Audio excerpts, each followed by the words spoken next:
Tipo, ó, você quer entender o que tá acontecendo, você assiste esse documentário aqui, que ele vai te contar de A a Z o que você precisa saber sobre esses objetos, sobre recuperação de objetos caídos e etc.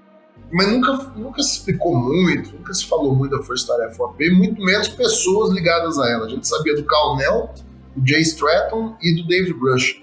Aí no documentário aparece pelo menos 2 ou 3 ali que fizeram parte da Força Tarefa OP. Eu passei a entender mais sobre a Força Tarefa OP depois desse documentário. Eu não consigo pensar em outro presidente, pelo menos dessa história que a gente vê com maior frequência, mas vendo o que as pessoas que realmente entendem o assunto falam e a forma como o Trump se comporta hoje, eu não consigo pensar em outro presidente das últimas décadas fazendo uma declaração desse tipo. Foram fotografados vários objetos. A ONU nunca ofereceu um avião.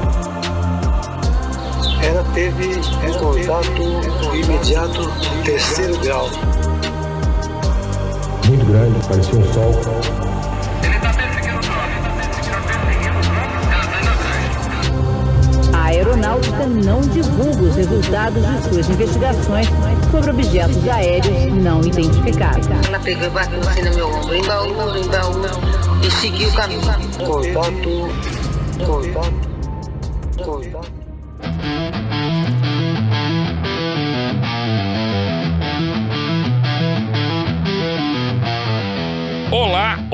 Olá, contatados e contatadas. Sejam bem-vindos e bem-vindas a mais uma edição do O Contato Podcast. O seu podcast de ufologia que toda semana traz segredos, documentários, denunciantes, revelações e muito mais.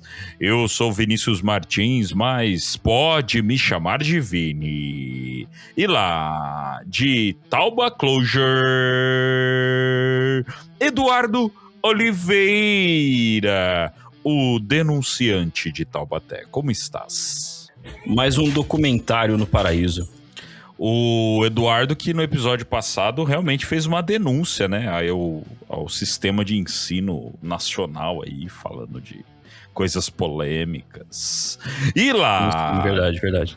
De Zacober Cabal. Nossa. Essa... Gustavo Cornaccione,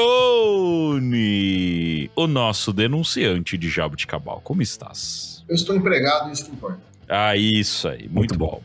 E lá, ele vindo diretamente de Age of Queimados. Olha só.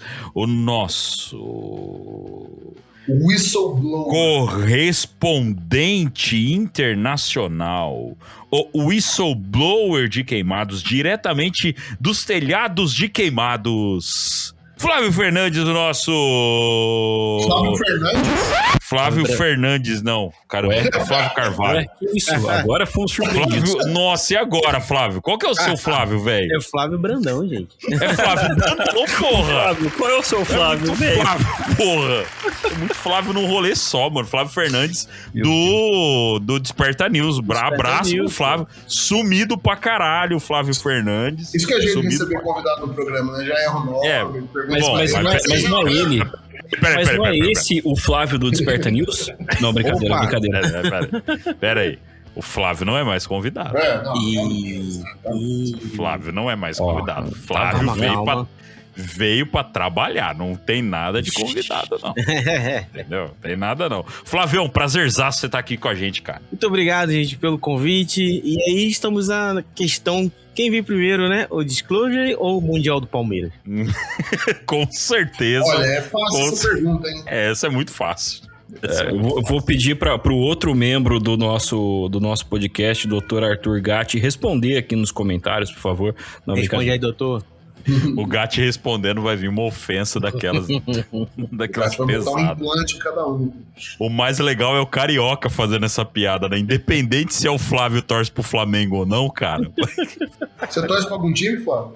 Pô, cara, eu nem gosto de futebol, falei só pela zoeira, né? É porque a piada é boa, né? Bom, meus caros, hoje um papo que, pra fazer esse papo, nós temos que ter Flávio Brandão junto com a gente, porque nós vamos falar de disclosure, vamos falar de toda a polêmica que está rolando e que rolou durante esse ano, voltado para a questão do disclosure e, obviamente, puxando do documentário que está abalando aí as estruturas do audiovisual, que é o Age of Disclosure, documentário idealizado por Lou Elizondo. Então nós vamos usar desse documentário para a gente poder bater um papo aqui, falar sobre como que a gente pode chegar num possível disclosure pro ano que vem. Já estamos a meados aí, finalzinho caminhando pro fim de dezembro, janeirão já tá aí, 2026 já tá aí, já tem previsões de Babavanga rolando por aí, e nas previsões de Babavanga tem o contato com extraterrestres. Eu não vou nem fazer a abertura, porque o papo aqui hoje, Flavião não é convidado, o Flavião já é um dos membros aí do podcast, o Flávio que está na liderança da criação e treinamento da nossa inteligência artificial. Se você não está no grupo de apoiadores, está perdendo de ver uma inteligência artificial sendo treinada ao vivaço na nossa cara, que é a Ionosphere, sendo treinada dentro do grupo de apoiadores com as informações mais quentinhas da ufologia mundial, tá Cara, bom? na boa, esse negócio que o Flávio tá fazendo ali no grupo é um dos negócios mais legais da ufologia no Brasil, né? Que é uma IA vasculhando notícia de ufologia, entregando lá no nosso grupo, cara. Isso é fantástico. Flávio, parabéns. Muito obrigado, gente. Ela vasculha a internet atrás das notícias e depois, no final do dia, ela te dá um relatório concatenando as informações, cara. Isso aí foi um trabalho bem legal que eu tenho fazendo e fantástico. Venha pro grupo de apoiadores. É isso. Olha lá. Mas é isso mesmo, gente. A Ionosphere vai fazendo ali toda uma análise de tudo que tá rolando no meio da ufologia mundial e vai jogando pra gente. Então toda hora tem notícia fresquíssima no nosso grupo lá. Foi feito um grupo dentro do nosso grupo de apoiadores. Foi feito um grupo que a gente poderia chamar ele de Fumódromo, né, Flávio? É o Fumódromo da firma. É, o Fumódromo da firma nosso ou lá. contato. A galera da TI do nosso grupo de apoiadores caiu tudo lá pra dentro, tá todo mundo lá dentro. E aí eles ficam debatendo. O Célio também tá bem envolvido no papo, né? O Célio que fez o site do PH e tá conversando com a gente para um possível site nosso também. E o Célio também tá envolvidaço nisso aí. E tem mais coisa de tecnologia vindo aí, viu, gente? Tem mais nomes que vocês logo vão ouvir aí de apoiadores que estão se envolvendo com tecnologia e criando coisas dentro do nosso grupo de apoiadores, tá bom? Mas vamos lá, meus caros. Vamos puxar aí. Age of Disclosure. Quem assistiu o documentário? Eu vi 30 minutos. Eu vi 1 hora e 50 minutos. Eu assisti as 2 horas. Cara, eu assisti só trechinhos, mas como eu falei, a maioria das coisas que eles estão falando ali, eu já tinha visto no decorrer desses últimos 10 anos, então... Nada de novidade. E já dando aqui o nosso parecer, não tem nada de novidade para nós da bolha ufológica. Nada de novidade. Calma lá, eu discordo disso aí. Vamos lá. Pra gente da bolha ufológica, muito do que foi falado ali, a gente já tinha uma informação de alguma maneira. Talvez não com nomes que eles falam ali, não com algumas maneiras que eles falam ali. Mas muito do que apareceu ali não foi muita novidade. Porém, o meu ponto de vista do documentário, para que ele serve? Num ano onde várias produções foram feitas voltadas à ufologia mundial e ao trabalho a ser feito, né, por conta do disclosure, eu acho que esse documentário ele é sim muito importante para que chegue fora da bolha. Ele não foi um documentário feito para a bolha, ele foi feito para fora da bolha, né, para chamar a atenção do resto das pessoas. Eu tenho uma opinião diferente. Só que aí você tem a questão de que ali dentro nomes surgem, outros nomes aparecem. Por exemplo, aquela piloto, que eu não me lembro. Qual que é o nome dela, Flávio? Você com certeza Alex vai lembrar. Dietrich. Isso, muito obrigado, meu caro Eduardo, que está com um documentário perfeito e fresquinho na mente dele. ela não tinha aparecido ainda de uma forma muito exposta. Já, sim. Ela já tinha aparecido no 60 Minutes. Sim. Ela foi em uma das audiências, se não me engano. Ela não depois, mas ela estava lá. Exatamente, é isso que eu estou falando. Por exemplo, quantas vezes a gente citou o nome dessa mulher aqui? Poucas vezes. Acho que 2 vezes. Exatamente, é disso que eu estou falando. Ela não foi um personagem muito falado, porque ela não fez depoimento em juramento, ela fez depoimentos ela contou a história dela, né, em outros programas e tal, mas ela não apareceu efetivamente como todos os outros nomes que a gente já citou aqui: David Fravor, David Grush, Ryan Graves, o Jeff Nuccitelli e Companhia Limitada, né? Mas tem uma explicação do porquê ela evitou essa mídia, né? Sim. Só que agora ela apareceu bonito ali. Apareceu a face, então é um documentário que, inclusive, foi feito com intenção até de concorrer a Oscar. Essa foi uma das intenções deles. É bem produzido, convenhamos, é um documentário muito bem produzido, muito bem feito. Não acho que vá concorrer a Oscar, mas dá uma chacoalhada nas estruturas aí da ufologia mundial e principalmente das mídias das mídias menos atentas ao assunto. Então, meus caros, tá dada a minha opinião. Agora vocês podem refutar, fiquem à vontade, porque quem assistiu mais foram vocês e quem manja pra caralho do assunto é o Flávio. Então, fiquem à vontade. Então, vamos lá, né, gente? Acho que a gente se levantou essa bola da Alex Dietrich. E é bom a gente ressaltar aqui de um dos motivos dela não participar de audiências públicas e não dar tantas entrevistas assim, é porque ela tem um pé no ceticismo, né? Então ela sabe o que ela viu, mas ela já disse em várias entrevistas, inclusive uma conversa dela com o Mick West, que é o debunker principal aí do Twitter, e ela acredita que aquilo ali possa ser uma tecnologia militar que está sendo testada contra eles. Então, por isso que eu gostei de pontuar isso aí, sobre essa participação dela nesse documentário. É importante, porque talvez ela não tenha mudado de opinião, mas ela esteja entendendo mais o que está acontecendo dentro desse cenário todo, né, gente? Ela, quando surgiu o artigo lá de 2017 no New York Times, contando toda a história do Tic-Tac, do E-Tip e tudo mais, né, a gente veio a saber o nome do David Fravor, toda aquela história do Tic-Tac. Se eu não me engano, me corrija, Flávio, se eu estiver errado, mas assim, o David Fravor, ele era o líder de um esquadrão de caças. Ela era piloto de um dos caças daquele esquadrão. Exatamente. Então ela testemunhou o mesmo que o David Fravor. Exatamente. Ela testemunhou, ela estava lá junto, ela viu o objeto, né? Ela na reconstituição,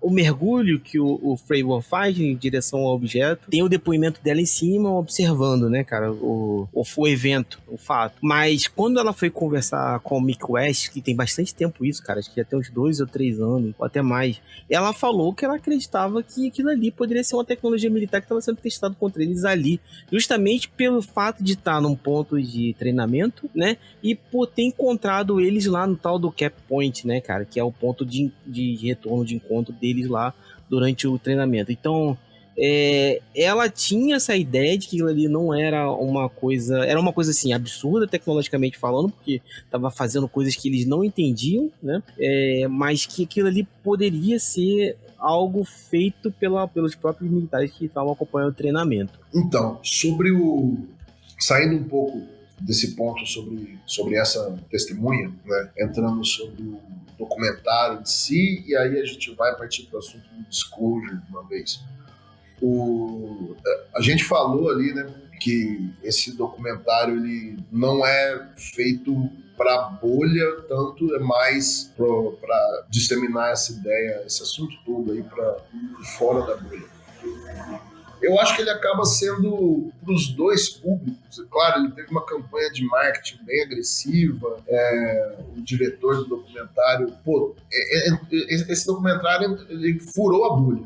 Ele foi no mainstream, tem matéria sobre ele na CNN, em tudo que é canto, na Fox News, os canais abertos, o mainstream dando muita atenção para esse assunto. Mas, uma coisa que eu achei interessante, por mais que ele não traga, nenhuma revelação bombástica, que é aquilo que todo mundo espera sempre que vem alguma coisa relacionada à ufologia, né? Tal coisa vai trazer a nova revelação. Eu acho que o que ele faz que acaba sendo interessante o pessoal que já acompanha esse assunto, é amarrar as pontas dessa história toda. Exatamente. Porque ficava muito aquilo assim, tinha o Elizondo, aí tinha o Jay Stratton, tinha a Força Tarefa UAP, tinha o A-Tip, tinha isso, parecia tudo coisas soltas, assim. Aí esse documentário ele costura tudo isso, coloca isso como uma história cronológica, até o documentário ele é contado de forma cronológica mesmo, porque o assunto já é confuso. E eles deixam uma parte de fora, que é uma parte que não é tão palatável para o grande público entender. Então eles focam muito ali no hardware, né? Na coisa dos OVNIs, dos objetos voadores, etc. Mas grande parte do que essas mesmas pessoas que estão ali dando depoimento também falam, que é a parte mais difícil ali, que chega a beirar até o sobrenatural, eles deixam de fora nesse momento, deixam assuntos difíceis de explicar mais fora desse contexto geral, e eles entregam um pacote pronto. Tipo, você quer entender o que tá acontecendo, você assiste esse documentário aqui, que ele vai te contar de A a Z o que você precisa saber sobre esses objetos, sobre recuperação de objetos caídos e etc. Aí dá acho que ele chega até a dar um passeio ali sobre os seres e possíveis seres e tal, mas ele foco é muito mais no hardware, muito mais nos objetos, né, cara? Tem toda essa questão que vem se falando já tem um tempo aí, né, de que esses seres, essas inteligências aí, associando isso a ideias de entidades mais ligadas à religião, como demônios, anjos e essas outras interpretações, eles passam muito rápido sobre isso, né, no comentário do Jay Stratton lá, e ainda de forma assim, tipo, desacreditando isso, né, que ele fala assim, pô, eu tô dando um briefing para oficiais de inteligência do Pentágono, eu tô falando sobre aeronaves de tecnologia muito avançada, e a pessoa tá respondendo para mim falando de demônio. Então ele fala disso dando descrédito pra essa ideia. Mas tem que lembrar que o Stratton foi o cara que trouxe isso pra mesa, né, cara? Sim, exatamente. Foi ele que trouxe esse assunto de eles podem ser, não sei o que e tal. E aí agora ele meio que tá voltando a esse argumento, porque acho que eles estão entendendo, cara, que pro grande público não é tão palatável, né? Você chegar e tratar dessa forma. Até porque a gente não sabe se eles sabem exatamente qual a origem dessas coisas. Então, de certa forma, fica difícil de você explicar. Então, a melhor forma que eles encontraram foi isso, cara. Inclusive, eu tenho essa opinião de que esse documentário ele não foi só pro grande público, mas foi pro Trump também. Foi feito pro Trump, pra mostrar pro Trump, Trump, assiste isso aqui, ó. Pô, solta o preso aí, cara. Então, meio que fica difícil você chegar pra ele e falar certas coisas. Pra quem leu Skinwalkers at the Pentagon, aquele livro do George Knapp, né? Exatamente. Quando eles começam a tratar das coisas que acontecem no rancho e a conexão entre o fenômeno UFO e os bichos esquisitos que aparecem lá, cara, aquilo ali é inviável você explicar pra qualquer pessoa. Qualquer pessoa que vai chegar ali, cara, a pessoa não vai entender. Você vai tem uma passagem do livro que o cara fala de um castor, dinossauro, um negócio assim, cara. Quem é que vai entender isso, cara? Como é que você vai explicar uma coisa dessa, sabe? Tipo, ele poderia até chegar ali e falar assim, não, cara, pode ser uma holografia, pode ser um objeto que tá se passando por outra coisa, e aí pra assustar, então, mas cara, é difícil explicar. Então fica muito mais fácil você focar ali no que já tá no subconsciente das pessoas, e que as pessoas já estão acostumadas ali de consumir pela mídia, livros, televisão, cinema. Então fica muito mais fácil você seguir essa rota, e por essa rota lá na frente, quando você já tiver um possível disclosure ou o Mundial do Palmeiras, você conseguir explicar mais detalhadamente o que são esses eventos. Tipo, como é que o cara vai chegar e vai explicar, por exemplo, o que aconteceu com o Chris Bledsoe? Não vai conseguir, cara, entendeu? Então seguindo essa rota, não sei se isso vai dar em alguma coisa, se a gente vai falar mais pra frente, mas a princípio é isso aí. Eu acho que, assim, pra quem realmente acompanha, pra nós, né? Pra quem acompanha as notícias, tá sempre lendo e vendo as entrevistas que estão saindo, novidade mesmo, foram muito poucas, talvez nenhuma. Então, qual é realmente o legal desse filme para nós? Eu acho que, primeiro, realmente ver algumas pessoas que nós talvez não tivéssemos visto ainda, por exemplo, a Alex Dietrich, uns caras ali da Força Aérea também que são, eu não vou dizer menos importantes, mas eles aparecem menos porque dentro do jogo político que está acontecendo para passar legalmente o disclosure dentro do governo dos Estados Unidos, eles acabam não sendo tão importantes. A gente tem ali também o Jeff Nuccitelli, amigo do programa, está lá no nosso canal do YouTube também. Então, ver isso daí e, segundo, fazer a leitura, né? Justamente ter essa interpretação de, esse filme saiu agora especificamente, foi feito dessa forma, os entrevistados seguem mais ou menos essa linha de interpretação. Por quê? Para quais pessoas específicas eles estão querendo passar essas ideias e com qual finalidade? Eles querem que essas pessoas pensem ou tomem determinadas atitudes, por que exatamente? Ou não tomem essas decisões, por que exatamente? Então, eu acho que é interessante para nós aqui dessa bolha pensarmos nisso. Para público geral, realmente é interessante a apresentação didática que é feita das coisas. Então, realmente, o filme ele é muito fácil de acompanhar, porque ao longo dessa caminhada que a gente vem acompanhando nos últimos, vamos arredondar, 10 anos, a gente viu coisas aí que foram liberadas antes ou depois de outras que tinham acontecido e a interpretação de uma influenciava a interpretação da outra por causa de nomes que estavam juntos. Enfim, é um quebra-cabeça que você está tentando montar enquanto a imagem do quebra-cabeça muda. É uma loucura. E o filme, ele explica isso pra você de uma forma muito clara, especialmente por colocar tudo isso em ordem cronológica. Então, realmente, é muito fácil de entender o storytelling que ele tá querendo te contar. É aquilo, é um filme do Elizondo, né? Ele é o personagem principal, digamos assim. A história é contada pelas entrevistas de dezenas de pessoas. Não existe um narrador propriamente dito. Existe um lettering ali que vai aparecendo e vai... Não, existe um narrador, sim. Tem várias vezes que tem uma narração em voz off ali, que é o próprio Elizondo narrando. Ah, sim. Não, sim, mas é uma entrevista dele, né? Não é um narrador... Não, aquela voz lá que ele tá falando não é entrevista, é ele narrando o próprio filme. Não, sim, mas é uma narração no sentido de entrevista. É dentro da entrevista que ele está dando. Não é realmente um voice-over impessoal, sabe? Uhum. É um narrador personagem, no caso. Sim. Então, o filme segue a perspectiva dele, de certa forma. Mas o filme também não faz... não escolhe o caminho difícil do storytelling, que foi o caminho que a gente viu nesses últimos anos, que é justamente de mostrar as coisas na medida em que acontecem.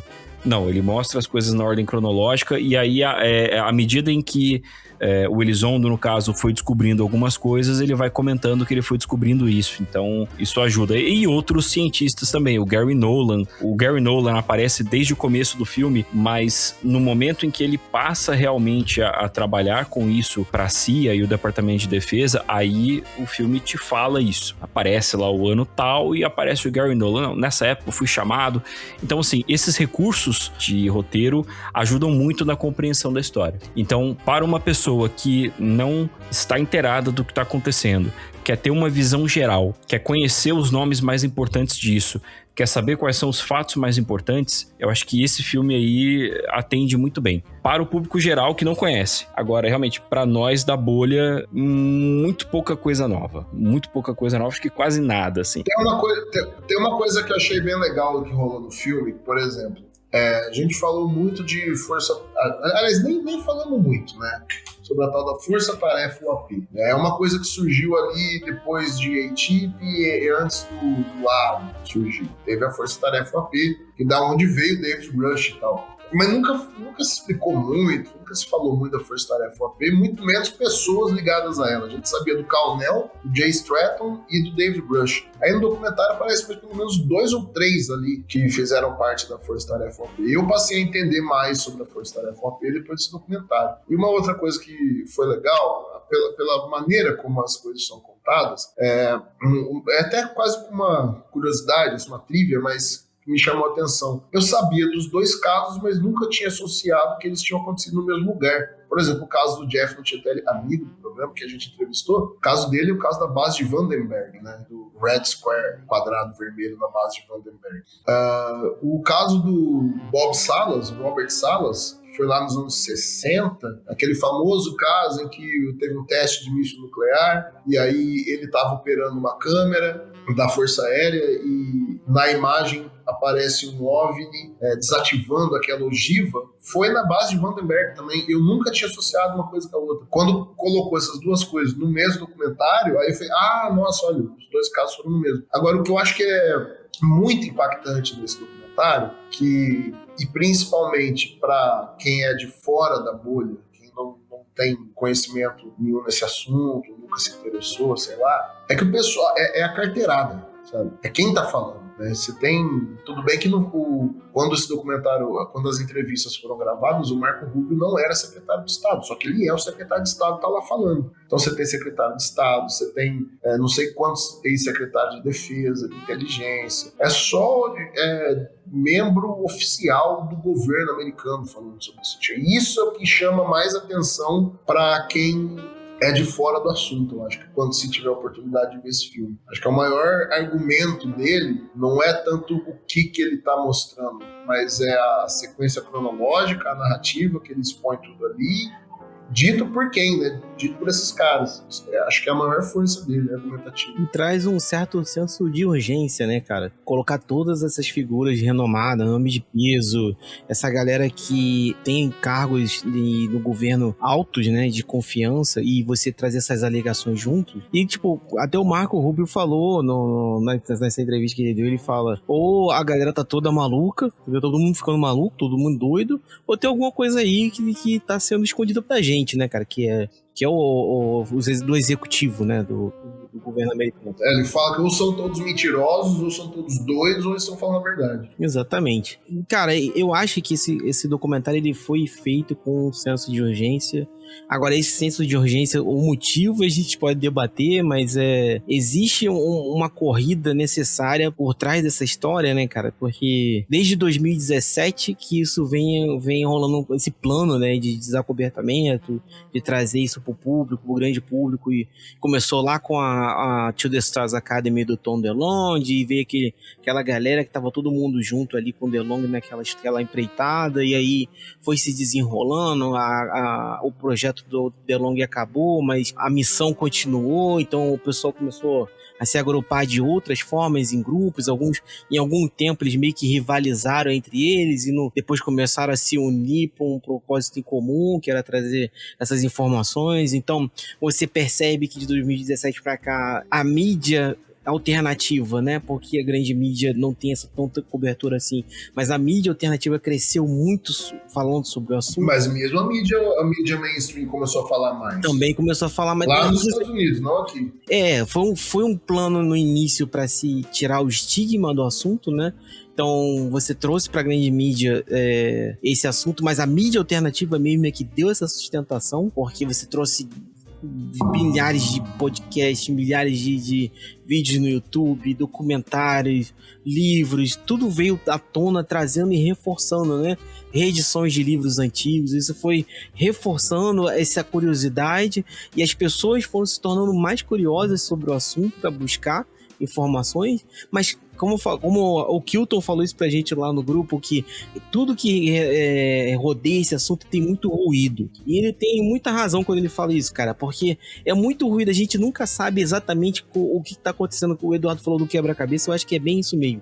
A gente nunca sabe exatamente o que aconteceu. A gente tem uma visão ali parcial do todo, e de repente aquela visão embaralha e muda tudo. Então, eles começaram esse plano de trazer essa pro mainstream, para as pessoas comuns da fora da bolha, esse assunto, e aí culminou agora nesse documentário, que é o compilado de tudo que vem sendo falado desde 2017. Qual que é a grande, assim, uma coisa que ficou um pouco mais clara para mim a respeito dessa história toda, depois de ver o documentário?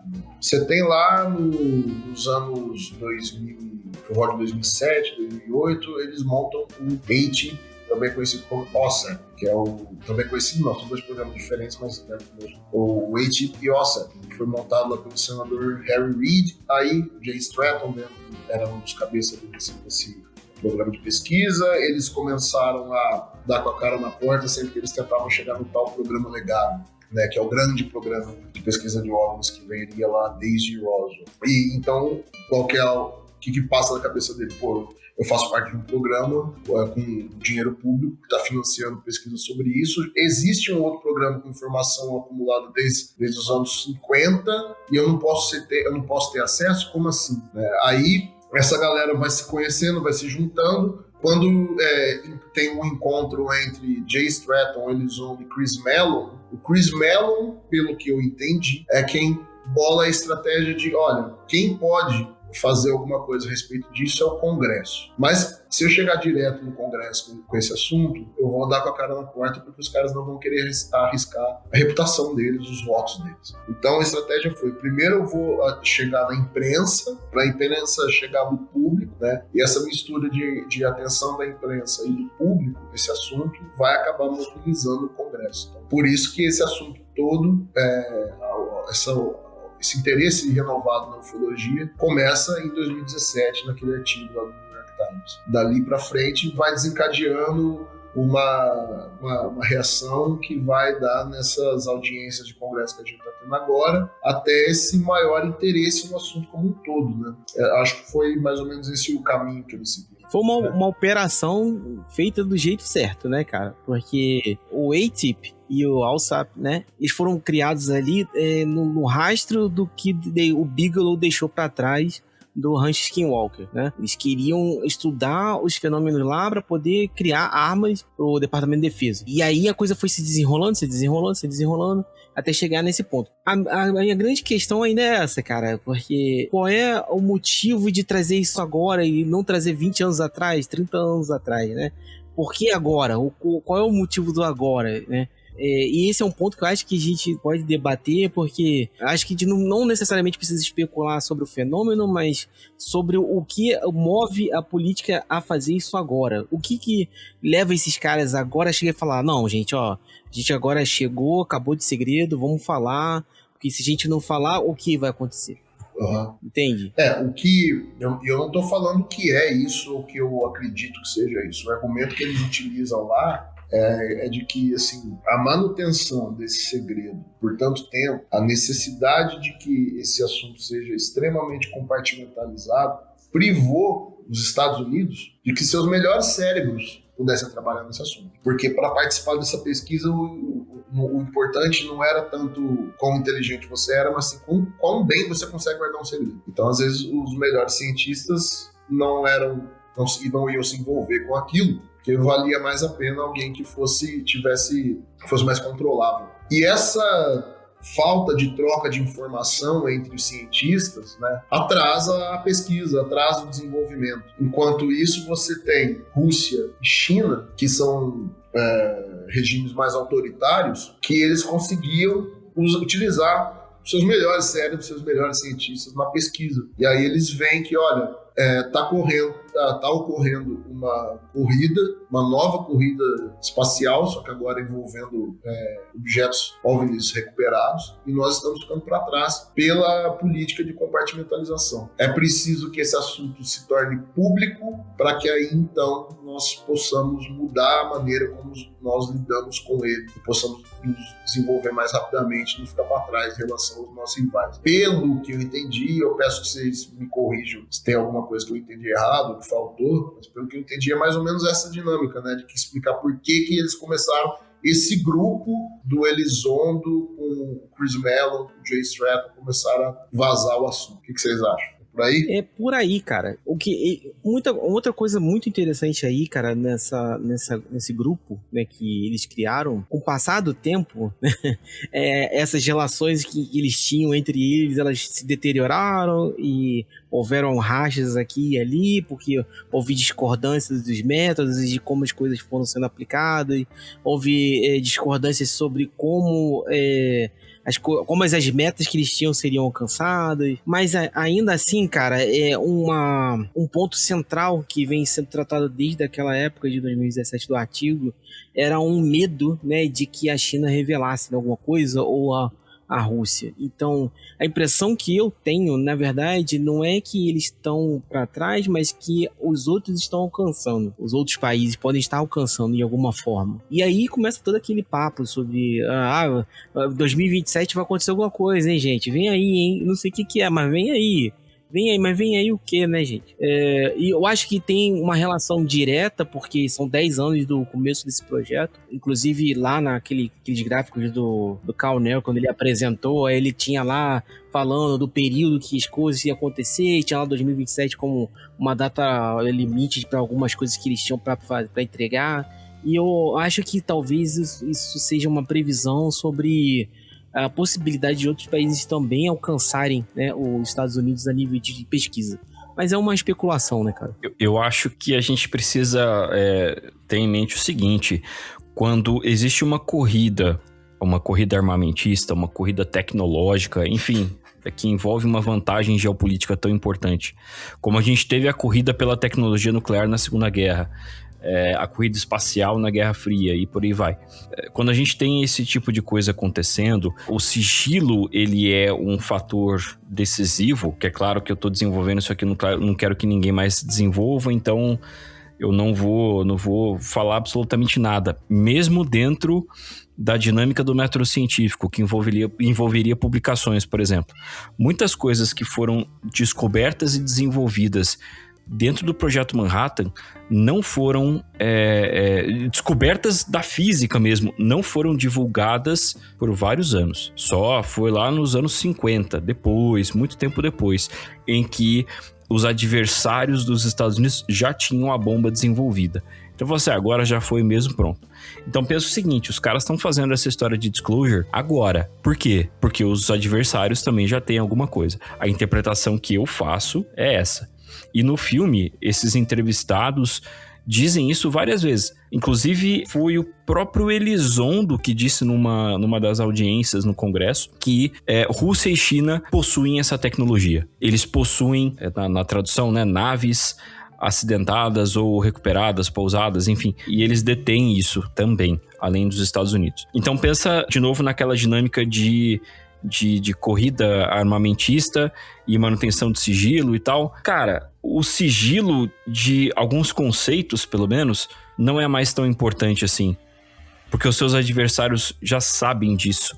Então, o sigilo não te dá mais a vantagem que ele dava antes. E o sigilo custa caro, tanto em termos financeiros quanto em termos morais ou operacionais, enfim, é difícil manter o sigilo. Então é mais fácil a gente começar a liberar algumas informações, mesmo que de forma dúbia, né, de forma oficiosa talvez, mas a gente não precisa mais ficar escondendo determinadas coisas. E coisas específicas, mais protegidas, talvez, dentro de outras legislações, enfim, ok. Mas conceitos gerais já não são mais segredo, sabe? Mas Edu, pensa comigo, cara. Não é mais fácil você falar, cara, tem uns discos voador aí, são uns ET que chegaram aí, estão dando um rolê, sabe qual é? Na verdade, a nave é minha, mas eu tô falando que são os ET que estão ali, entendeu? E aí vocês ficam prestando atenção neles e a gente continua fazendo nosso trabalho aqui, entendeu? É isso, cara. Sim, com certeza. Tanto que foi feito isso, né? Inclusive tem um livro muito bom, cara, chamado Ruído Oficial, que justamente tem uma parte lá que o autor fala a respeito disso. Como a inteligência dos Estados Unidos se valeu de histórias de OVNIs para ajudar a manter o segredo dos projetos aeroespaciais secretos. Sim, isso poderia acontecer. Agora, partindo da premissa de que existe de fato um fenômeno anômalo e tecnologia de origem exótica e essas coisas todas, partindo do ponto que isso é real. Então também vai existir aquela história de corrida armamentista e sigilo em cima disso, né? Tô fazendo os dois cenários podem ocorrer ao mesmo tempo. Você tá Exatamente. Sim, podem sim. Porque ao mesmo tempo em que... É o que acontece. Eles não são excludentes, né, cara? Sim, uma coisa acontece independente da outra. Ao mesmo tempo que você tem, ou vamos deixar mais palatável, ao mesmo tempo que você pode ter essa tecnologia exótica e não sei de onde que veio, não sei o que, internacional, não sei. Tudo bem, você tem isso, mas ao mesmo tempo você tem os seus projetos, que você ia ter mesmo, independente de qualquer coisa. Já que existem tantos avistamentos, eu posso me valer deles, inventar uma história aqui e tal, fica mais fácil. Deixa os caras lá em Nevada, lá em Las Vegas, achar que aquilo lá é disco voador. Não é um avião meu que eu tô fazendo aí, mas deixa os caras achar que é disco voador, tá? Beleza. Então a gente mantém os dois cenários. Agora, durante o filme, justamente eu fiquei pensando nisso. Tem uma sequência que eles fazem, uma edição ali no final, que é justamente sobre algumas considerações a respeito do próprio movimento de disclosure, né? E aí vários entrevistados fazem os comentários ali. E nessa hora eu comecei a pensar nisso. Pô, os adversários geopolíticos dos Estados Unidos já possuem isso. Isso foi falo numa audiência, sabe? Não só pelo Elizondo, mas por outras pessoas. Inclusive, depois eu vou jogar uma pergunta sobre Elizondo. Então, se isso é verdade, então o sigilo não é mais tão valioso assim. O sigilo em pontos específicos, sim. Mas o do conhecimento... Pode até atrapalhar. Pode até atrapalhar, dependendo da dinâmica detalhada da coisa. A gente não sabe. A questão é que o sigilo a respeito da existência em si do fenômeno não é mais de valor, porque os seus adversários já sabem que ele existe, já têm acesso a isso. Isso também, mas tem um ponto que eu acho que também influencia, é que pode ser que está ficando um pouco mais difícil de esconder também. Tem mais gente olhando pro céu, filmando coisa, mais pessoas conversando sobre isso, trocando informação. Assim, hoje em dia todo mundo tem uma câmera no bolso e acesso a redes sociais. Então, você vê uma coisa estranha lá, na hora você já... Cara, em minutos está rodando o mundo pela internet. Realmente, é mais difícil. Manter também o sigilo é cada vez mais difícil. Realmente. E chega num ponto em que o sigilo, então, ele perde o valor dos dois lados. Porque os seus adversários já têm conhecimento e manter o segredo fica cada vez mais difícil. Falei, então é mais fácil de começar a admitir e já era. A gente vai se desfazendo dessas operações de acobertamento ao longo do tempo. Vocês fizeram a lição de casa e leram um livro Ruído Oficial. Porque lá nele, eu escrevi em algum momento, no meio do livro lá, que a postura da CIA ela foi mudando ao longo do tempo. E no documentário mostra o organograma de controle sobre esse projeto legado, programa legado, né? Você vai ter o Departamento de Energia, as empreiteiras de defesa, né? As empresas de defesa, Lockheed, Boeing, Raytheon. Você vai ter a Força Aérea, mas o quartel-general no comando é a CIA, né? A respeito do programa legado. E a postura da CIA foi mudando desde 52 para cá. Primeiro ela negava, depois ela confundia, usava conforme sua própria conveniência, e agora é assim, controle de narrativa, né? Vai sair o assunto? Sim. Por esses motivos que nós estamos falando aqui que o Eduardo elencou? Sim. Esse assunto tá ficando mais difícil, o segredo tá ficando mais difícil de controlar? Tá. Beleza. Então que a gente controle, pelo menos, a forma como as pessoas vão entender isso, né? E isso, de certa forma, a gente tem sempre que considerar que tá acontecendo. A própria existência desse filme, né? A própria existência desse filme é uma coisa que você tem que ver, legal, essa história, massa. Por que estão me contando essa história desse jeito? Porque tem várias questões envolvendo esse filme, os bastidores dele, que são importantes de ser ditas. Por exemplo, Elizondo é o personagem principal do filme. O filme começa e gira em torno do ATIP OSEP, o programa de 2007 para frente. Quem são apresentados como os principais nomes dirigindo o programa é o Harry Reid, como meio que o fundador dele, e o Elizondo e o Jay Stratton envolvidos. Só que as duas pessoas mais importantes na história do ATIP OSEP, na gestão dele, nem são citados no documentário, que é o Jim Lakatsky e o Paul Keller, que são cientistas da CIA, né? Então o Elizondo é do Pentágono, o Jay Stratton, se eu não me engano, ele era do Pentágono também, não era da Força Aérea, acho que ele era do Exército, nem do Pentágono. Só que quem geria o programa tinha dois caras da CIA lá, o Jim Lakatsky e o Paul Keller, que são os dois caras que menos falam, mas quando falam, todo mundo presta bem atenção no que eles estão falando. O que eles tinham pra falar, eles falaram em livro, em 2 entrevistas. Inclusive, e esses caras nem aparecem no documentário. O Lakatsky, ele reclama muito de que ninguém da imprensa busca ele pra entrevista, pra falar com ele, mas ele é um cara liso, né, cara? Ele escorrega pra caramba. Né, velho? pô, você não consegue tirar quase nada dele, cara. Então fica difícil você falar pro cara assim, vou te entrevistar, o que você pode me contar? Nada, então por que... Mas esses caras que são interessantes de ouvir, velho, porque o cara, ele não dá informação, não dá... Quando ele fala alguma coisa, você fica, peraí. Que é o contrário dos outros que contam um monte de coisa, não apresentam nenhuma prova, assim, a maioria das vezes, né? E fica aqui. Então você tem o Lakatsky, que é um cara assim, muito moderado nas coisas que ele fala, mas aí quando ele fala, tipo, acaba tendo um peso maior. Pô, ele falou isso.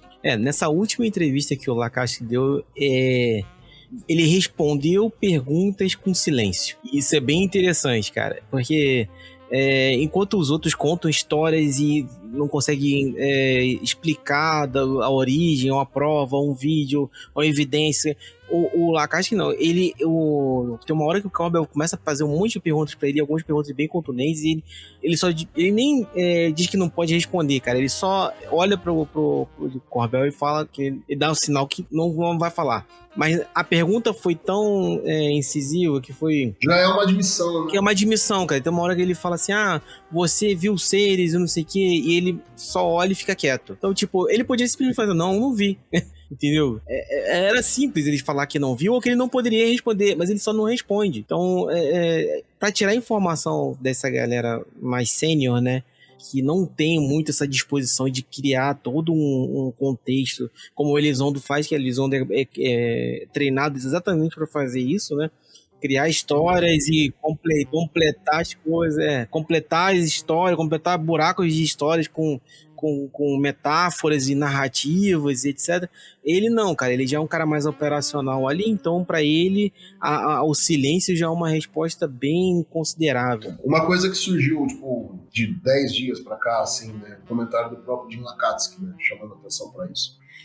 Ele falou que quando foi sair aquele artigo de 2017, que deu o boom nesse assunto todo, ele falou assim, olha, os jornalistas envolvidos, o Ralph Blumenthal e a Leslie King, sabiam do meu envolvimento, tinham o meu contato e não vieram falar comigo. Então ele acha muito estranho. Ele critica um pouco essa abordagem da imprensa, na maneira como essa história está sendo contada, que ele falou assim, olha, por que eles não vieram falar comigo se eu era quem comandava esse documentário, esse programa, né? E, por exemplo, e outras questões, né, que aí não foi ele, mas são fatos mesmo, assim. O papel do Elizondo específico nesse programa, em TIP, sempre foi muito nebuloso. Ele se apresentava como diretor, o Jay Stratton falava que ele não era diretor coisa nenhuma, e o Jim Lakatsky falou, não, tipo, eu que entrevistei o Elizondo para ele entrar no programa. Tipo, eu já era o chefe do programa. Então, sempre foi muito nebuloso, e em alguns momentos o Jay Stratton e o Elizondo meio que trataram, assim, se chamaram de mentiroso, pá.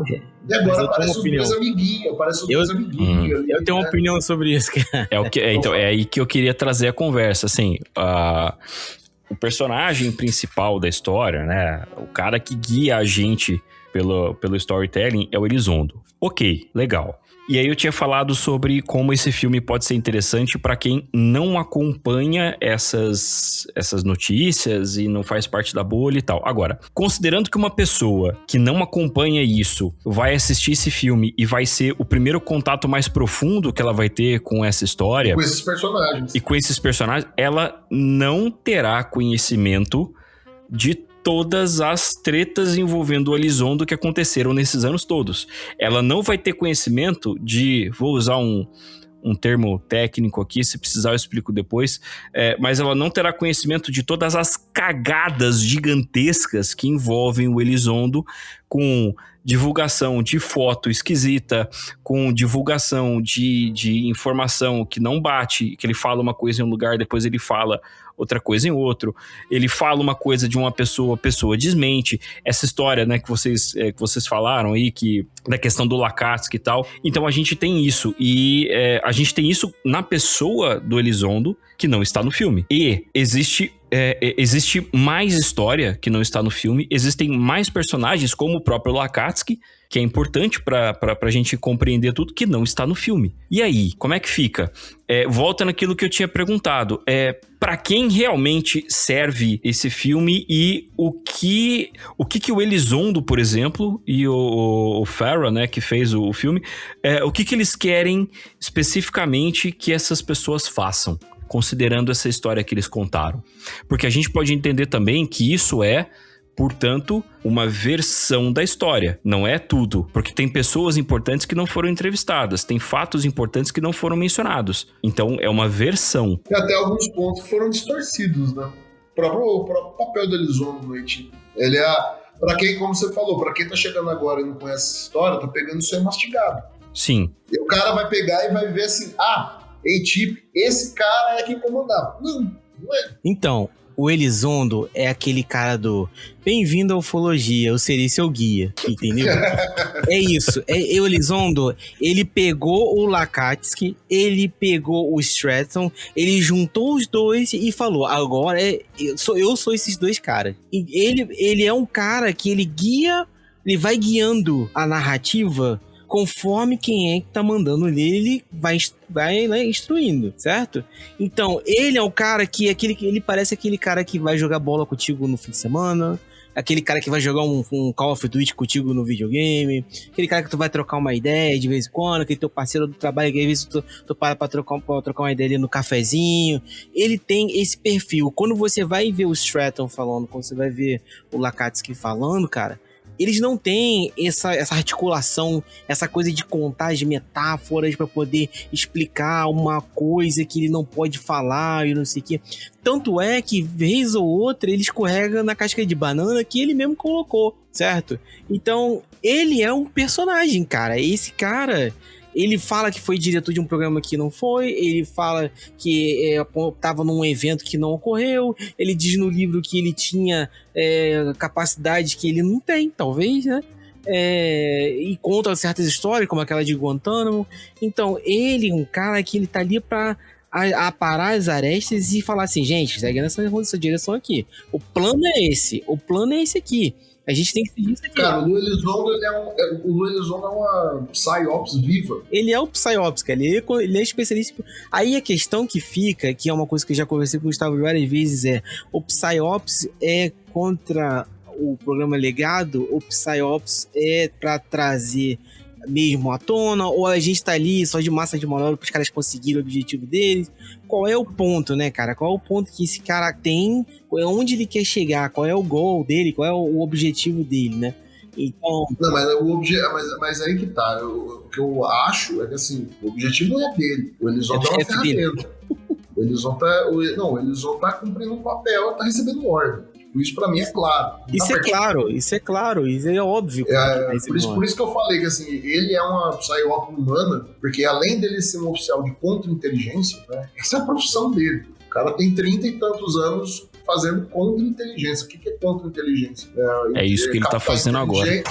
Captar inteligência é você descobrir o que teu rival tem. E contra-inteligência é você confundir a percepção que ele tem de você. É você confundir o meio campo. Ele é um oficial de inteligência do Pentágono, que fala lá que assim, olha, eu não concordei com tudo isso, eu fiquei revoltado, quer saber, vou jogar meus 35 anos de carreira fora, e é isso aí porque o povo merece saber a verdade. Só que tudo que ele fala, ele passa por um briefing com o Doxer, né, que é um departamento, toda vez que um oficial vai publicar um livro, ele tem que fazer alguma coisa pública, né? Ele tem que passar por um processo dentro do Pentágono para falar, olha, eu vou falar disso aqui, aí o Pentágono vai te autorizar ou desautorizar as coisas que você vai falar. Então, por mais que ele conte que, olha, eu vim a público porque eu não concordava com essa história toda, por mais que ele diga isso, tudo que ele fala foi autorizado a falar. Só que essa informação não aparece no documentário. Não fala assim, olha, o meu livro ficou preso 2 anos porque estavam censurando e tal. E olha, eu peguei as páginas que foram censuradas e coloquei. Isso aí não fala nesse documentário. E assim, eu acabei de falar lá atrás que, olha, o comando disso tudo, o quartel-general, é a CIA, que é o quê? A agência de contra-inteligência. Então, A impressão que eu tenho, lembrando daquilo que eu falei, que primeiro nega, depois utiliza, depois quando perde o controle da narrativa, ou porque tá difícil segurar o segredo, ou porque os adversários estão alcançando, e você tem que, chega na situação, você tem que controlar a narrativa. Então, nega, utiliza, controla a narrativa. Você vai controlar a narrativa como? O mundo todo, através da mídia e rede social. Como você controla a narrativa? Bom, se alguém vai denunciar, vai ser alguém meu. Entendeu? Quem que é o grande nome da ufologia de denunciante dos últimos anos? É o Elizondo, né? Com espaço aberto em todos os grandes canais, né? Todos os grandes canais. Vamos lembrar da clássica frase que ele falou: a ufologia deve morrer. Lembram disso? Sim. Pois é. E aí, passado aí quase 10 anos do começo dessa empreitada, vários temas que eram da ufologia clássica estão retornando. O pessoal falando sobre Nordic Grays e coisas do tipo. Então, assim, cara, tudo foi muito bem pensado, muito bem arquitetado. E eu acho que eles estão numa fase crítica desse plano deles de desacobertamento, porque eles estão fazendo essa campanha aí pra trazer essa informação pro Trump. Inclusive hoje vazou entre aspas, né? Vazou um memorando, uma carta que ele fez pro Trump falando sobre essas questões todas. E o que ele quis dizer? Olha, gente, o Trump já está informado, já foi brifado sobre o tema, ele não está leigo, ele sabe o que está acontecendo. Eles estão tentando fazer essa pressão pública em cima do Trump. Mas, cara, essa pressão não é só em cima do Trump, velho. Porque à medida que essas perguntas que vai se tornando público, uma CNN da vida, uma ABC, uma NBC, uma Fox, começa a fazer entrevista com o diretor desse filme, falando que o secretário de Estado tá nele, falando que esse assunto é sério, essa ideia vai assentando nas pessoas. Não é que apenas o Trump vai ser pressionado. A própria imprensa tradicional pode se sentir mais confortável, um jornalista, para fazer essa pergunta pro Trump sem dar risinho, que fica sem graça. Eu vou deixar uma opinião pessoal aqui sobre isso, que é... porque eu acho que essa pressão é em cima do Trump, porque o Trump, ele tem um fator de imprevisibilidade muito, muito forte, cara. Ele é imprevisível, tem hora que ele muda de ideia conforme o vento. Então eu acho que essa forma caótica dele de agir, impulsiva, vamos dizer assim, pode ser uma brecha de inteligência para eles tentar chegar nessa questão de abrir parte do que eles querem que seja aberto para o público, para poder continuar com os objetivos deles, né? Sim, mas eles estão aproveitando uma oportunidade porque o Trump está no poder agora. Quando essa estratégia começou 10 anos atrás, eles não tinham como prever que o Trump seria o presidente agora. Não teria. Então, assim, se na estratégia que o Chris Mellon, ele mesmo faz no documentário. Primeiro, chamar a atenção da imprensa para o público para o Congresso, e depois do Congresso, se não conseguir avançar por lá, pressionar o presidente. Então tem um trajeto que está acontecendo certinho. Tá, exatamente. Tá seguindo o roteirinho, né, cara, que os caras fizeram. Independente de quem fosse o presidente. Isso talvez seja uma das explicações de por que isso está acontecendo agora. Pode ser porque eles pensam que tá difícil, sei lá, os caras têm uma informação que vai acontecer alguma coisa em 2027, sei lá. Pode ser que eles estão vendo que eles estão com medo dos rivais, que podem fazer uma declaração antes deles, ou podem estar atingindo alguma tecnologia antes deles. Ou eles podem simplesmente estar pensando, putz, cara, a hora é agora. O Trump é presidente, velho. Ele é doido bastante para vir a público falar. Então, eles podem estar vendo uma janela de oportunidade no fato dele estar ali. Sim, eu veria. Porque assim, eu não consigo pensar em outro presidente, pelo menos dessa história que a gente vê com maior frequência. Eu não sou assim um puta estudioso da história do governo americano, não. Mas vendo o que as pessoas que realmente entendem o assunto falam e a forma como o Trump se comporta hoje, eu não consigo pensar em outro presidente das últimas décadas fazendo uma declaração desse tipo. Totalmente imprevisível, porque vamos considerar que isso é verdade, que a coisa existe e que o segredo foi mantido pra dar vantagem e desenvolvimento de arma e desenvolvimento tecnológico. Tá, cara, o cara vai chegar e vai contar do nada, entre aspas, do nada, né? mas ele vai abrir uma conferência de imprensa lá. Se bem que é o Trump, né? Ele vai chamar a imprensa no Mar-a-Lago. O disclosure pode acontecer no tweet, na verdade. Então, e isso que é o mais louco, realmente eu vejo o Donald Trump fazendo o disclosure no Twitter, no X. Pode ser, não é possível, né, cara? Ele sabe, isso é a cara dele. É a cara dele, velho. Um negócio super importante que qualquer outro presidente pensaria por vários anos antes de fazer. Faria um puta de um briefing com a empresa. Não, o cara chega na rede social dele... E ali ele não depende de um editor de jornal querer publicar. Ele é o presidente, ele tem Twitter, ponto. Tá no celular dele, cara. Tá no bolso dele. A hora que ele quiser falar uma bobagem, ele pode. Ele pega e fala uma bobagem a hora que ele quiser. Ele faz isso com frequência. Eu acredito, cara, que esse é o motivo, inclusive. Porque esse documentário Age of Disclosure, ele tá pronto há, acho que é quase um ano. Ele estreou num festival, acho que no começo do ano, no final do ano passado. E aí os caras seguraram aí, né, pra poder lançar. Ficaram falando que estavam procurando uma plataforma pra lançar. E lançaram na Amazon com um valor pago. A pessoa tem que pagar pra poder assistir. Mas, cara, você repara que assim que o documentário saiu, as atenções, as notícias que rodeiam ali sobre o Trump falar ou não, começaram a pipocar de tudo que é lado. O Trump pode falar, aí o Polymarket me vem essa semana e... Parece ensaiado, né? Bota uma aposta de não sei quantos % de que o cara vai falar ainda em 2025. E é óbvio que isso é ensaiado, cara. É óbvio que isso é ensaiado. Alguém tá investindo dinheiro nisso, cara, pra poder... espetar ou cutucar o cara pra ver se ele fala, entendeu? Eu particularmente acho que ele não fala. Mas ainda assim, os caras estão tentando.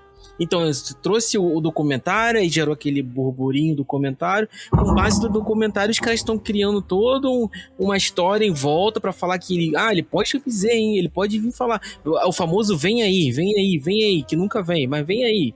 Então, existe um plano. Como você falou, Gustavo, os caras cutucaram o Congresso o ano todo. Na verdade, estão desde, 2023 que eles estão cutucando o Congresso. Aí vem a Paulina Luna lá, fala um monte de coisa, vai não sei aonde, fala que viu seres, que viu nave, que viu não sei quem. Aí vem o Burleson, fala que conversou com o Grush contou um monte de coisa pra ele. Aí depois ele fala que, não tem mais evidência, mas o Grush falou aqui, eu tô acreditando. Aí, beleza, e continua o outro deputado, aí vem o Tim Burchett me fala que tem 6 bases submarinas dos bichos, mas também não tem evidência nenhuma, mas falou, tá lá, tem 6 bases aí embaixo do mar, gente. Estão lá embaixo. Só, se não implicar com eles estão dizendo aí, hein? Estão dizendo que tem base aí, hein? Não sei. Mas quem fala? Não sei, estão dizendo. Estão lá, só não importunar muito que eles não perturbam. E sim, cara...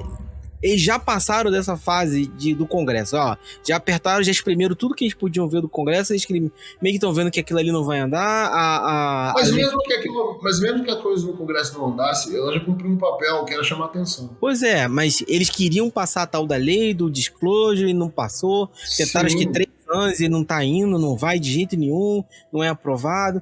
Então agora os caras levaram o tom, né? E estão trazendo direto pro executivo.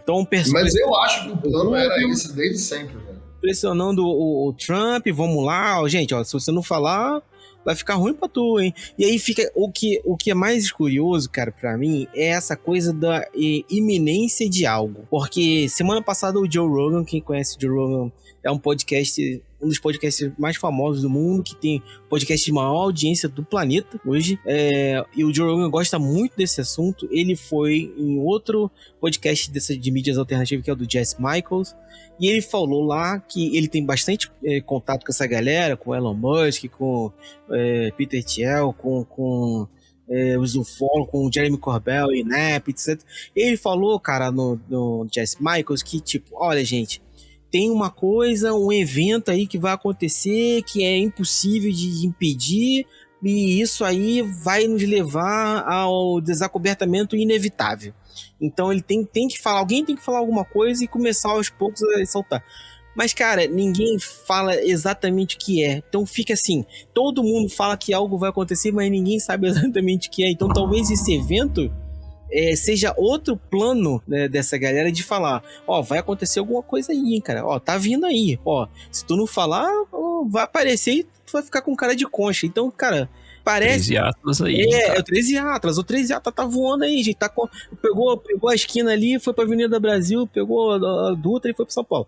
Aí, então, gente, assim, eles estão nessa pilha de falar assim: ah, cara, tem uma coisa absurda que vem aí, vai acontecer e a gente tem que fazer.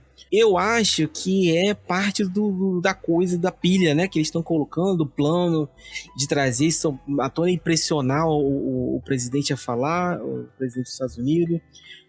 Ou pelo menos falar assim, ó, se a China se mover pra falar alguma coisa, o cara dispara aqui, entendeu? O cara solta alguma coisa. Então, talvez o recado não seja pra nós, talvez esse recado seja pra ele. Não, o recado não é pra gente, não. Entendeu? Talvez esse filme não é feito pra gente, é mais pra outras pessoas.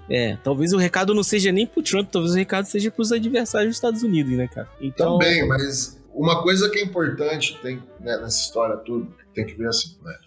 Na estrutura do programa Legado, então você tem esses denunciantes falando que existe um programa de recuperação de OVNIs há mais de 80 anos, que esse programa é mantido, ele tem financiamento público, não presta nenhuma auditoria, ninguém tem acesso a ele, é um monopólio, um pequeno grupo. E então você tem dois lados, o lado do monopólio do segredo e o lado dessas pessoas que estão denunciando, beleza. Quem está do lado do programa Legado? Como eu falei, a CIA é o quartel-general, você tem as empresas de defesa, Lockheed, principalmente, Força Aérea e o Departamento de Energia. Cada um deles tem um papel a cumprir nessa história toda. As empresas de defesa têm o papel operacional da tal da engenharia reversa. Então, a Força Aérea resgata, as empresas de defesa desenvolvem produtos, analisam, fazem a pesquisa em cima daquilo. O Departamento de Energia entra com a estrutura do segredo, que é a maneira de classificação diferente que o Departamento de Energia tem, desde o Projeto Manhattan. Então, você pode ter credenciais altas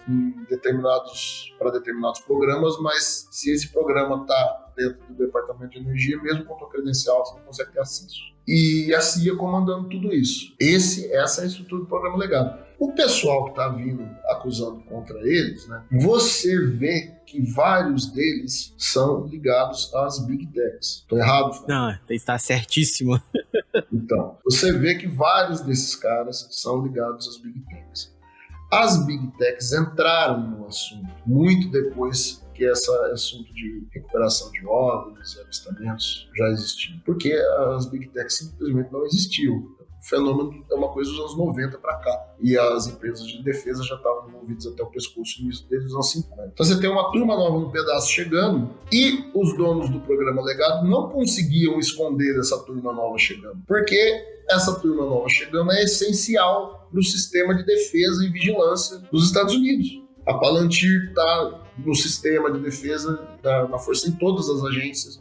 O Google, vai ver, o maior cliente de todas as Big Techs dos Estados Unidos é o governo americano.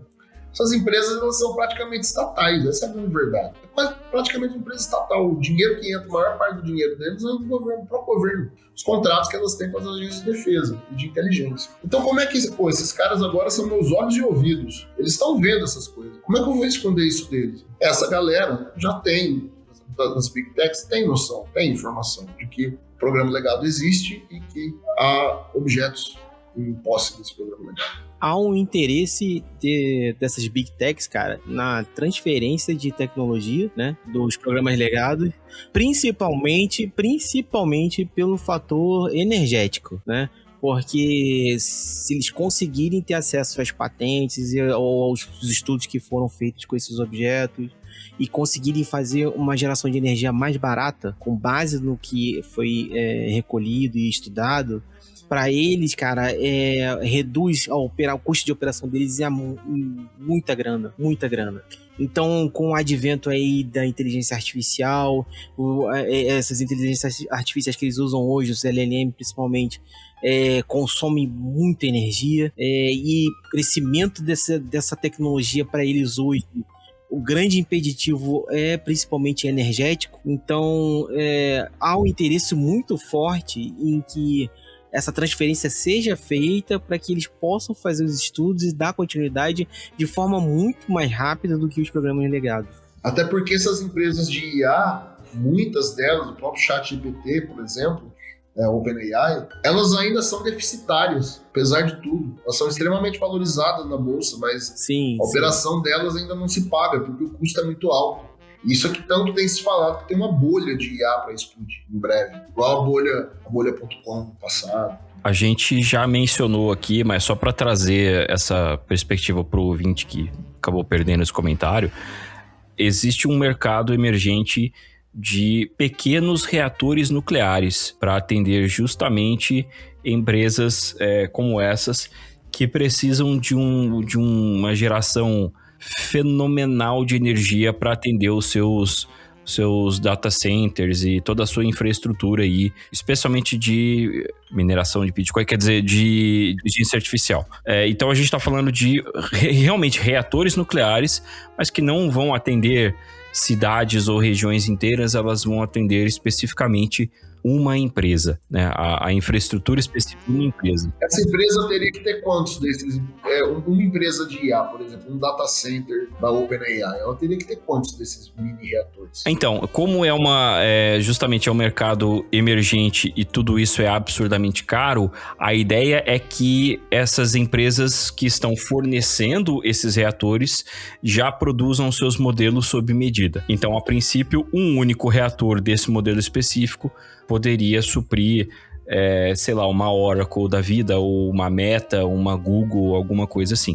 Então, pensa aí vamos usar exemplos bem conhecidos. A Meta tem tudo o que você já postou, ou já viu, ou já imaginou que possa estar no WhatsApp, no Facebook, no Instagram e mais alguma outra coisa também que é deles. Eles têm isso tudo armazenado e com backup. E aí, eles usam diversos modelos de algoritmos diferentes para produzir incontáveis operações matemáticas por segundo, para que você consiga receber desde conteúdo, entre aspas, orgânico melhor, até para que eles possam te mandar anúncios melhores e para que eles possam ter a própria base de dados para usarem, sabe-se lá para aqui no futuro.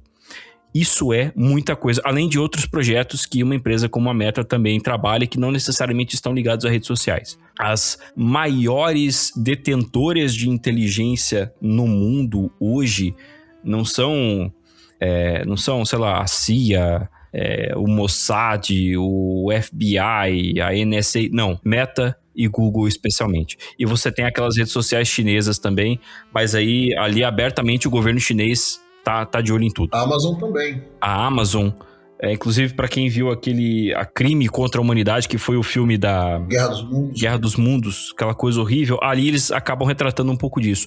Como todos esses dados, se forem unificados, eles podem ser utilizados para conectar toda a sua vida e a partir daí podem ser usados contra uma população ou a favor de uma população para algum objetivo que o governo queira.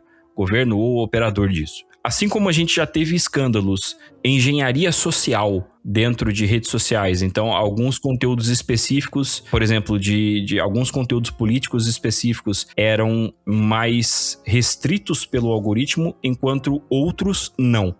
Isso aconteceu, isso foi demonstrado, inclusive quando o Elon Musk comprou a X, né? E aqui no Brasil isso não repercutiu tanto, mas lá nos Estados Unidos deu um puta de um BO.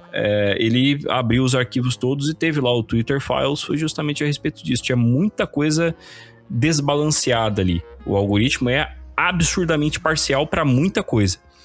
Então, isso a gente está falando de uma empresa lidando com seus próprios dados. Imagina se você começa a ramificar isso daí. E essas empresas precisam de uma energia poderosa para rodar tudo isso. Cada vez mais, porque a quantidade de dados é cada vez maior e a quantidade de processamento que eles precisam é cada vez maior. Então, energia é a palavra aí que você precisa para realmente ter acesso a tudo isso. A tecnologia de processamento é uma coisa, isso está sendo desenvolvida, a NVIDIA está aí produzindo um monte de coisas específicas para IA, beleza. Mas e eu vou alimentar isso como? Então aí entra a história dos reatores nucleares ou outras formas específicas de geração de energia que você pode ter. Tem empresas que têm suas próprias hidrelétricas, por exemplo. Mas vamos supor que você tenha uma fonte de geração de energia de origem exótica, sei lá, E eu gostaria muito de ter acesso a isso na minha empresa. Você sabe que isso existe, né? Vamos supor que você sabe que isso existe. Você não vai fazer tudo o que você puder pra pôr a mão nisso e conseguir fazer o que você quer sei lá, o que você quer fazer. Você quer dominar o mundo, sei lá o que é, né? O robozão lá o Mark Zuckerberg parece um robô. Ele não parece um robô, né? Ele parece um... Ele me passa a vibe do Data, do Star Trek. Ou então um reptiliano usando uma máscara, sei lá. Eu não acredito nessas histórias não, mas ele é estranho. Enfim, a questão é essa. Realmente existe uma premissa... isso é teoria da conspiração. Tecnicamente sim, mas a premissa dessa teoria é real. Faz sentido. E no filme, inclusive, justamente os 5 minutos ali que eu achei mais interessantes... eu acho que é o Hal Puthoff que explica isso, ou é o Eric Davis, ou são os dois. Enfim, eles explicam a respeito do funcionamento com base em algumas características específicas que foram notados nos UAPs. Então eles falam sobre a locomoção, né, especificamente, como que essa bagaça aí viaja a milhares de quilômetros por hora na atmosfera terrestre, faz... sem nenhum tipo de atrito, né? Não tem nenhuma propulsão visível, não interfere com a atmosfera local, não sente inércia, não acontece nada com aquilo. E também, de onde vem a energia para isso? O filme dedica ali alguns minutos a isso, e isso é interessante. Eles falam que não sabem, mas sobre a energia, 2 possibilidades existem. Primeiro, existe algum tipo de fonte interna de energia naquele objeto, o que, de um ponto técnico, eu acho extremamente improvável. E a outra hipótese é de que, por meio de entrelaçamento quântico, ele consegue ter acesso à energia externa. Então, existe uma fonte de energia em outro lugar do universo. Alimentando ele. E, por entrelaçamento quântico, essa energia alimenta esse objeto e ele consegue fazer essas manobras, distorcendo o espaço-tempo em volta dele. Se isso aparece no roteiro de filme da Marvel, você aceita. Facilmente, né? Facilmente, já apareceu. Distorção do espaço-tempo apareceu lá. Multiverso, né? Coisas interdimensionais aparecem lá há vários anos. E tá tudo bem. Mas realmente, esses 6, 7 minutos, eles dão meio que uma pegada o cachorro. Eles dão uma pegada de ficção científica ali, mas são justamente físicos quânticos explicando aquilo. Astrofísica. Ninguém vai abrir as equações ali, porque não é essa a ideia do documentário, mas eles fizeram isso. E matematicamente a coisa funciona. Conceitualmente a coisa funciona. Mas nós, seres humanos, não conseguimos fazer isso ainda. A gente não tem a engenharia para isso. A gente não tem a tecnologia para fazer isso, mas matematicamente seria possível.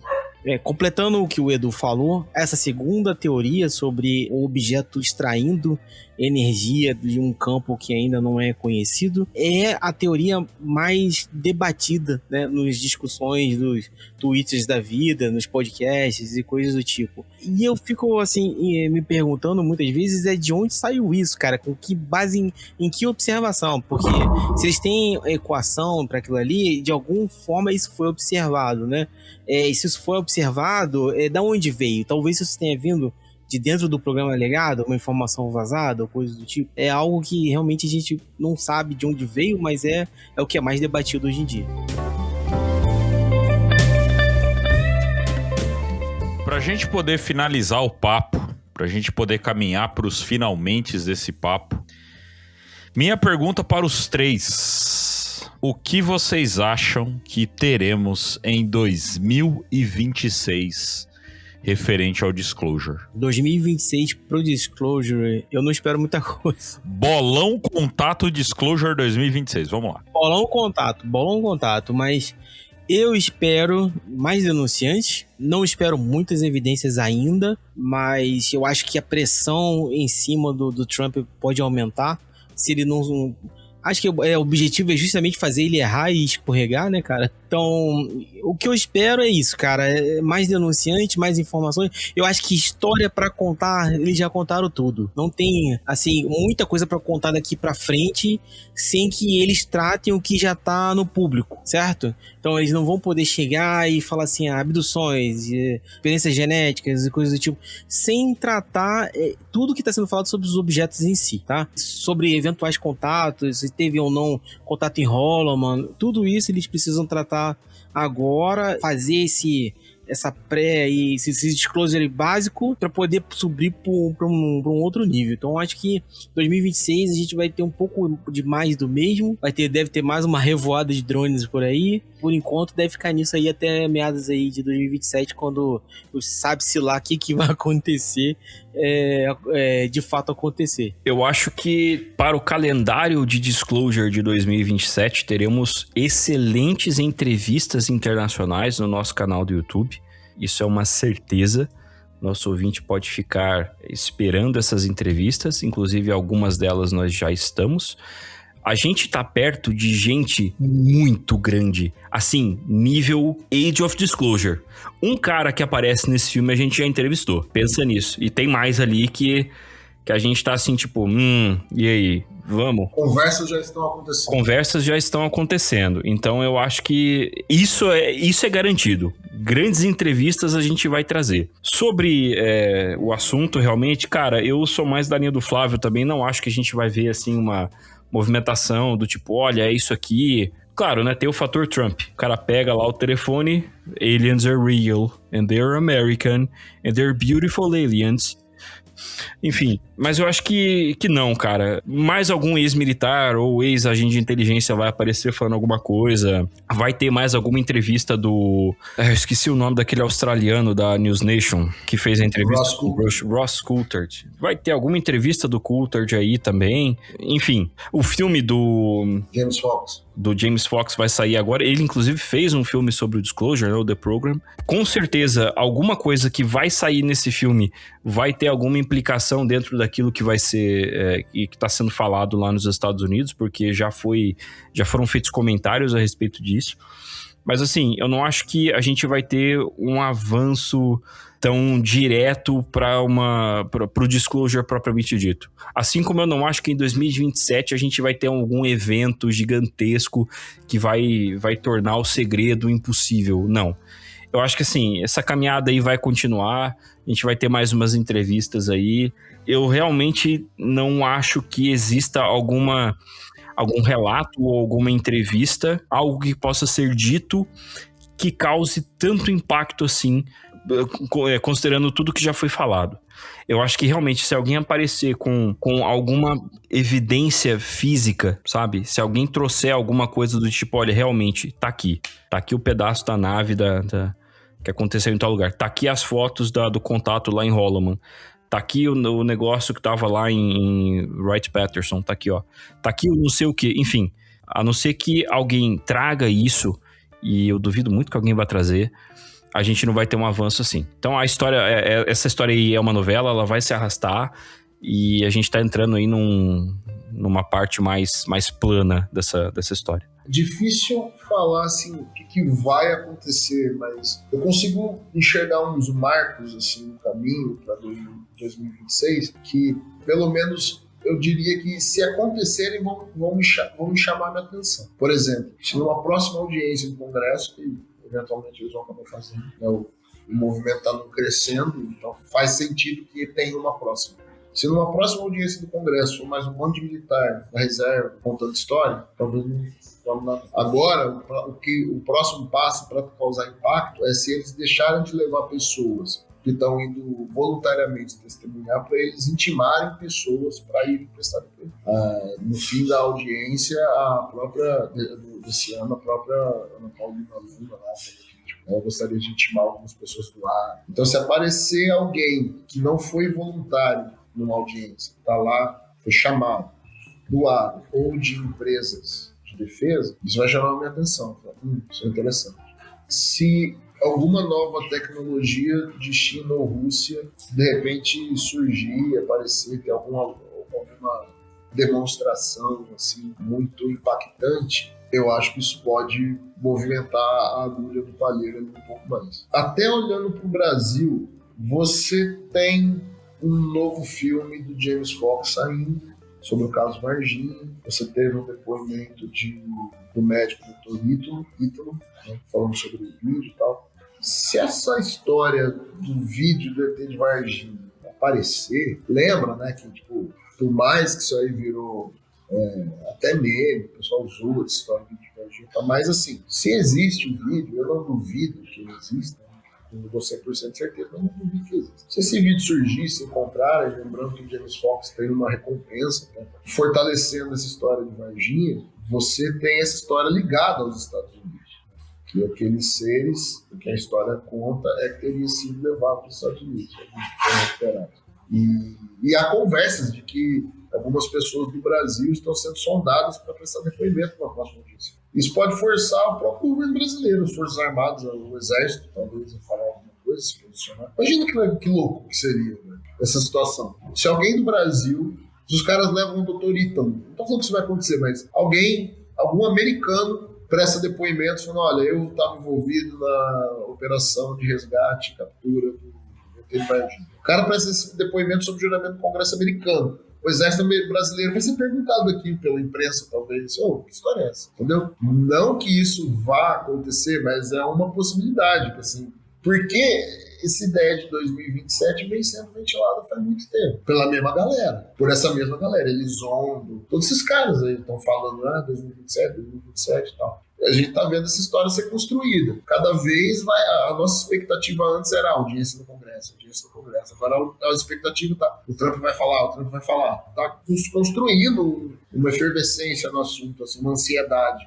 E os caras ao mesmo tempo estão falando de 2027. A gente já tá 2 anos de 2027 já tá criando essa pressão em cima do Trump. Tem eleição daqui a pouco nos Estados Unidos. O Trump, teoricamente, não pode se candidatar de novo, né? Lá não pode ter terceiro termo. Terceiro mandato, mas eles já estão falando, pode ser que a gente se candidate, sim. Alguns assessores dele já falou, ele mesmo já falou isso. E o Trump, quem que são os principais financiadores de campanha do Trump? Vocês lembram? Quem já estava aparecendo na posse dele? Jeff Bezos, Mark Zuckerberg, Elon Musk, o Sam Altman, ou seja, as Big Techs, os caras que estão querendo ter acesso a esse programa, ao programa legal. O Trump financiado por esses caras, a campanha dele, só o Elon Musk deu $350 milhões, e o vice-presidente dos Estados Unidos, J.D. Vance, é tipo padrinho, afiliado político diretamente do Peter Thiel, que é do Big Tech também, o mais poderoso deles, talvez, o chefe da Palantir. O J.D. Vance é o cara das Big Techs, inclusive. A aposta das Big Techs para a próxima eleição é o J.D. Vance, junto com o Marco Rubio, né? O J.D. Vance é a criação das Big Techs. Então você tem aí, por mais que seja o mais provável é que nada aconteça, vai ser sempre mais provável que não vai acontecer nada. É plausível imaginar esse cenário. Eu consigo enxergar uma linearidade assim, numa história que daqui 2 anos você tem 1 ano e meio, 1 ano, 2 anos, você tem uma revelação. Não sei como ela se dará, mas a gente falou até aqui, né? Pode ser um tweet. Essa questão do disclosure é muito louca, velho, porque a gente fica pensando em disclosure a respeito de OVNIs vindo aqui. Só que a gente está falando de 3 Atlas lá longe, considerando. Então, de repente, o disclosure pode ser, gente, avistamos um negócio realmente anômalo na Lua de Júpiter, sabe? Coisa estranha. Pode vir de qualquer lado. E quem que vai, sabe? É uma notícia, é uma história. Eu não tenho um telescópio para conferir se os caras estão falando a verdade. O que importa é o senso comum. Então, eu acho que mesmo que nada aconteça em 2027, é muito fácil construir essa ideia de que algo aconteceu. É possível que esteja construindo esse cenário. E o podcast O Contato também tem os seus apoios. Procure no YouTube CIPEX, Caminhos do Insólito, e conheça o belo trabalho do nosso professor e amigo Carlos Alberto Machado. E também procure no YouTube Portal Fenômeno e acompanhe o grande trabalho do pesquisador e amigo Jackson Camargo.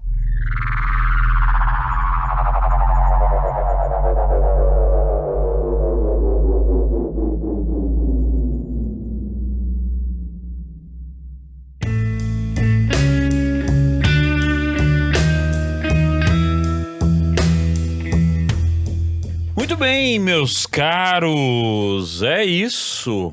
É a minha opinião para 2026, que outra obra que tá para sair agora em 2026, a obra de Steven Spielberg, que o primeiro nome dela era Disclosure. Aí não sabemos se vai mudar o nome, se já mudou, mas Steven Spielberg tá fazendo uma obra grande aí sobre ufologia também pro ano que vem. Aliás, os comentários sobre esse filme são de explodir o cabeçote, hein? É, exato. O elenco tá falando que, tá todo mundo falando que é um filme sobre ET, só que não é. Só que é também. Você acha que é, mas não é. Mas é sobre, sabe? Tipo, eles não podem falar o que é, mas eles estão dizendo que, assim, se você tá achando que o negócio é sobre extraterrestre, você está certo e errado ao mesmo tempo. Eu acho que ele vai na pegada do interdimensional, hein? Então, vamos ver o que Steven Spielberg e a ufologia sempre tiveram uma boa relação. Bom, meus caros, eu quero dar a palavra a Flávio Brandão. Pra se despedir, tem álbum novo vindo aí, eu quero ouvir álbum novo de Stratosphere Project, meu caro Flávio. O que podemos esperar para 2026? 2026, tudo der certo e não caiu um meteoro ou 3 Atlas estacionar ali na Lua, teremos aí álbum novo com temática angélica. Vai ter voo de táxi no álbum, é isso mesmo? Voo de táxi vai ter? Voo de 3 Atlas. Eu vou de 3 Voo de 13 Atlas. Mas se tudo der certo, sai, cara. Esse ano, infelizmente, tive uns percalços aí e acabou atrasando a produção. A gente chegou a concluir aí uma parte do álbum, mas ainda tem bastante trabalho pra fazer pela frente, né? E é isso, gente. Vocês curtiram aí uma participação? Querem conhecer um pouquinho do meu trabalho? Vão lá no Instagram para conhecer o Stratosphere Project. Venham escutar um metal espadinha quântico espacial. E é isso, gente. Valeu, muito obrigado pelo convite aí. E vamos trabalhar na firma. Bora. É bom pra caramba, velho. Stratosphere é muito foda. Obrigado. Guto, considerações finais? Eu considero vocês pra caramba. Muito bom, muito obrigado. Eu ia mandar essa, mas eu acho que a gente realmente cobriu tudo que tinha pra cobrir do filme. É aquilo, a partir do momento que não tem nenhuma grande novidade pra nós ali, daquilo que a gente já tem visto e comentado, é mais tentar entender o que esse filme representa no quadro geral da coisa, sabe? Então, eu acho que isso aí a gente cobriu bem. Eu acho que pra encerrar com chave de ouro, já que eu falei que, olha, esse filme pode estar cumprindo um papel, da mesma forma que tem um papel, para te contar uma história oficial, só que não necessariamente verdadeira. Ela pode estar com vários buracos ali no meio dela. Se essa história que eles estão contando não é verdadeira e talvez não seja dirigida toda pela CIA, ela não seria um ruído oficial. Olha! Então, sério, talvez. É uma possibilidade muito plausível. Ela seja apenas mais um capítulo do ruído. Mais um capítulo do ruído. Peraí, você tá falando do seu livro? Mais uma. Nunca foi minha intenção. Ai, caramba. E no fim, Age of Disclosure serve para vender o livro do Elizondo, né? No fim das contas. Ele fala não, porque vai acontecer alguma coisa grande. Isso no final do filme. Vai acontecer alguma coisa grande. Eu tenho essa sensação. Todo mundo que trabalhou com isso também, a gente conversa. É iminente. Cara, manjado pra caramba. É uma grande propaganda, né, velho? É um grande comercial de 2 horas. Não é bobo, não. Não. Não é à toa que a gente tem 200 horas de podcast pra vender um livro. O Elizondo vai fazer a mesma coisa. Elizondo tem liso no nome. Então. Elizondo. Muito bem, meus caros, esperamos que vocês tenham gostado de mais esse episódio. Nos encontramos na semana que vem em mais uma edição do O Contato Podcast.